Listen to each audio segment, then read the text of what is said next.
पहला प्रश्न। भगवान, आज प्रारंभ होने वाली प्रवचना माला के लिए आपने नाम चुना है लगन, मुहूर्त, झूठ सब। निवेदन है कि संत पलटू के इस वचन पर प्रकाश डालें। आनंद दिव्या,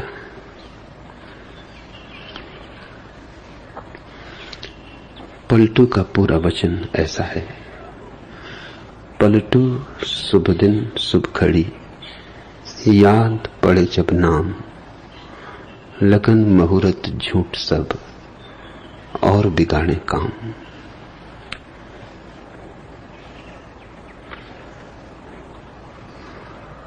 धर्म तो परवानों की दुनिया है, दीवानों की, मस्तों की।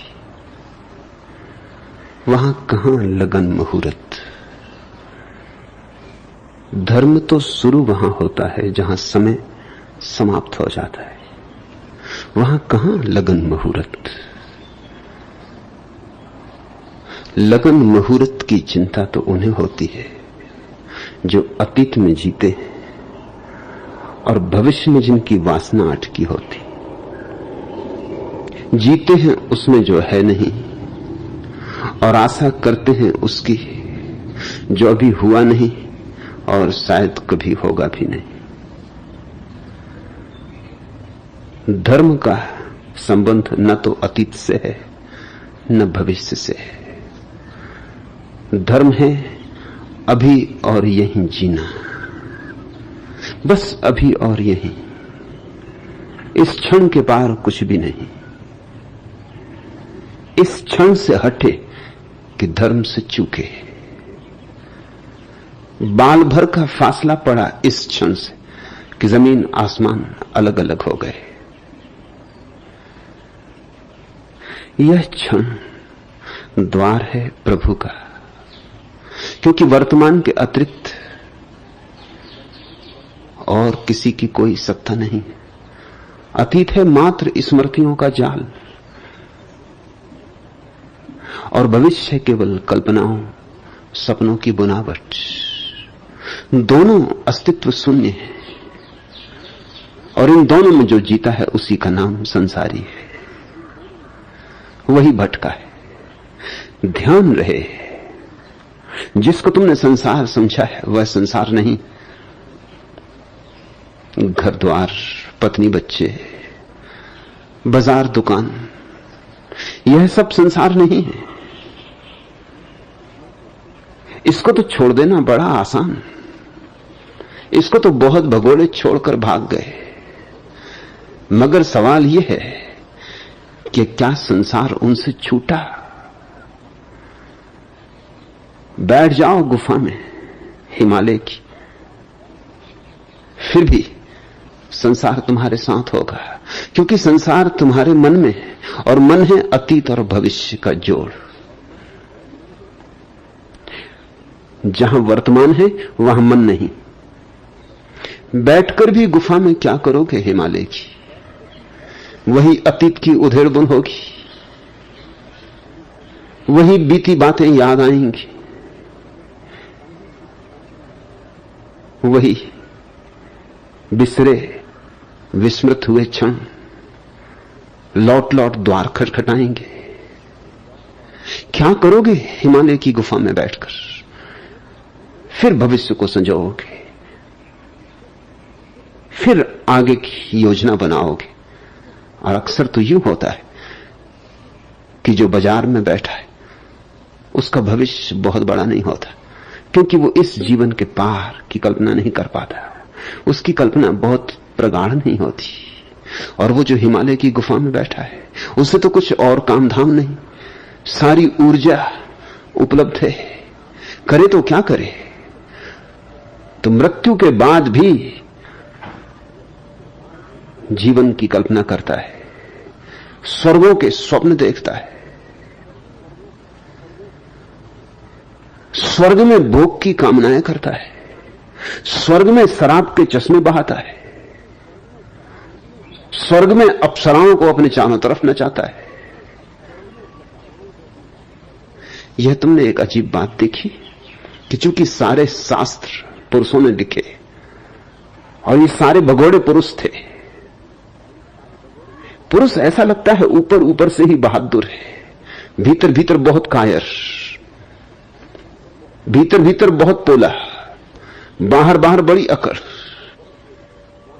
चूंकि ये सारे स्वर्गों की योजनाएं और कल्पनाएं पुरुषों ने की, इसमें उन्होंने पुरुषों के भोग का तो इंतजाम किया है, कि भोग का कोई इंतजाम नहीं किया है। सुंदर लड़कियां होंगी,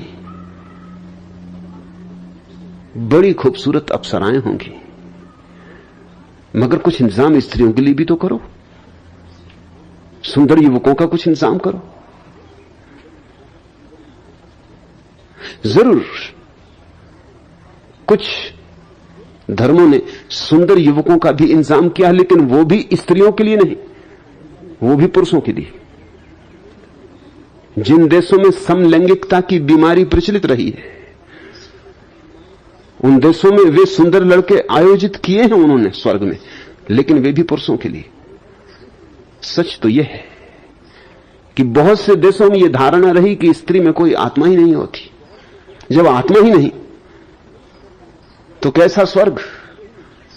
पुरुष मरता है तो देह तो भस्मीभूत होती, और स्त्री मरती तो सब भस्मीभूत हो जाता है। पुरुष मरता है तो सिर्फ पिंजड़ा अर्थी पे चढ़ता है, पक्षी स्वर्ग की तरफ चल पड़ता है, जीवात्मा परमहंस। और स्त्री मरती है तो सभी राख हो जाता, कोई आत्मा तो है नहीं स्त्री में। इसलिए स्त्री के लिए स्वर्ग में कोई इंतजाम नहीं, कोई व्यवस्था नहीं। न साड़ियों की दुकानें, न जौहरी, न जवाहरात,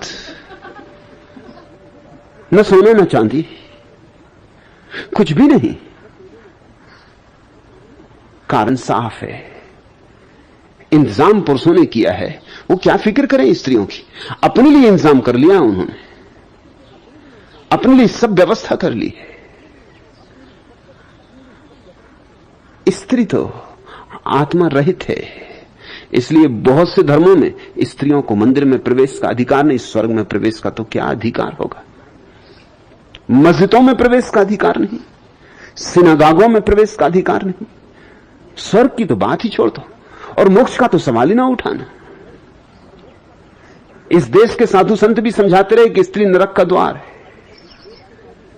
और स्त्री अगर नरक का द्वार है तो ये उर्वशी और मेनकाएं स्वर्ग कैसे पहुंच गई? ऋषि मुनियों के लिए कुछ तो इंतजाम करना होगा, पीछे के दरवाजे से सही। इनको घुसा दिया होगा पीछे के दरवाजे से। और ये जो स्वर्ग में अप्सराएं, ये सदा युवा रहती, ये कभी वृद्धा नहीं होती, ये कर्कशा नहीं होती, ये लड़ाई झगड़ा नहीं करती। इनका तो कुल काम है नाचना, गाना, देवताओं को लुभाना, भरमाना। ये सारी कल्पनाएं किसने की हैं? ये गुफाओं में बैठे हुए लोग जो कहते हैं हम छोड़कर आ गए संसार, हमने पत्नी छोड़ दी तो अब उर्वशी की आकांक्षा कर रहे।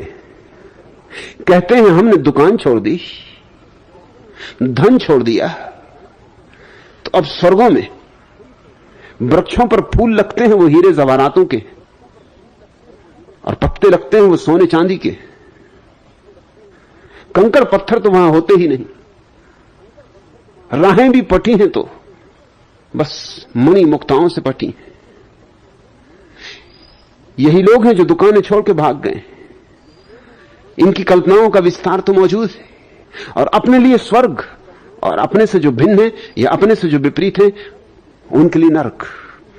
जो अपनी मान के चले उनके लिए स्वर्ग, जो अपने से विपरीत धारणाएं रखें उनके लिए नरक। और नरक में भी इन्होंने फिर कष्ट का जितना इंतजाम इन्होंने कर सकते थे किया है। हिटलरों को माफ किया जा सकता है, चंगेज खां और तैमूर लंग पीछे पड़ जाते हैं तुम्हारे ऋषि मुनियों के सामने। नरक की उन्होंने जो कल्पना की है वो महादारुण है। उस कल्पना को करने के लिए भी बड़े दुष्ट चित्त लोग चाहिए, और ये थे अहिंसक, शाकाहारी,